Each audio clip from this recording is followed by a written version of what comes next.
Donnie Pangilinan umayuda sa mga binagyo. Hindi man niya flex personally ang pamamahagi ng ayuda sa mga biktima ng bagyo sa Barangay Acacia sa Silang Cavite, ay agad pa ring nag-trending si Donnie Pangilinan sa SOCMED. Mismong mga nabiyayaan kasi ng relief goods ni Donnie ang nagsipag-post ng kabutihang loob ng aktor. Binagyo tuloy ng samot-saring papuri ang aktor dahil sa gesture niyang yun. Bukod sa fans, applauded din ng casuals ang pamimigay ng food packs at ibang ayuda ng aktor. Komento ng mga tambay sa SOCMED, very consistent nga raw sa pagtulong ang ka-love team ni Bel Mariano sa mga taga-Silang. Kung matatandaan, noong Marso ay nag-trending din si Donnie kasama ang tatay niyang si Anthony Pangilinan matapos nilang ibaba ang presyo sa pag-aari nilang gasoline station sa South Forbes Silang. Pero ang nakakaloka ay binigyan ito ng kulay ng mga memang netizen. Hinalaan nila ay baka may plano raw tumakbo sa local election ang aktor. Sa Inchican Elementary School din kasi sa nasabing lugar, bumoboto si Donnie.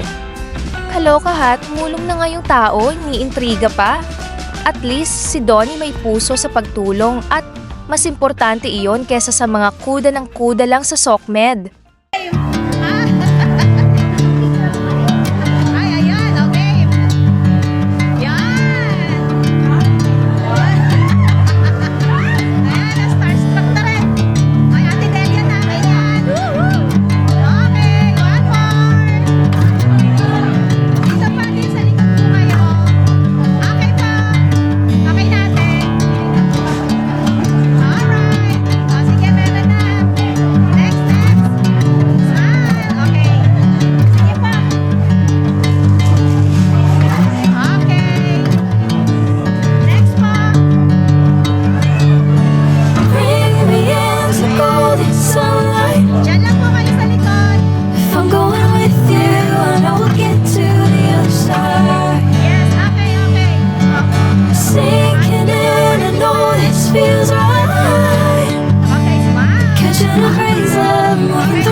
Star Focus Philippines.